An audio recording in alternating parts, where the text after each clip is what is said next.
Sa ibang balita, todo flex naman sa social media ang mga bibong-bibong ibon.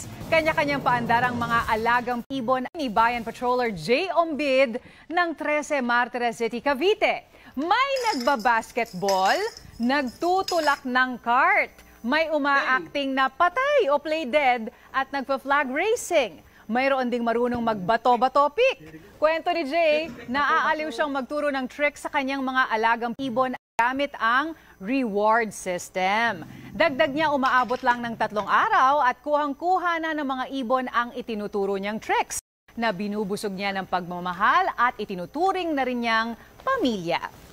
May nagbabasketball, nagtutulak ng kart, may umaacting na patay o play dead at nagpa-flag racing. Mayroon ding marunong magbato-batopik.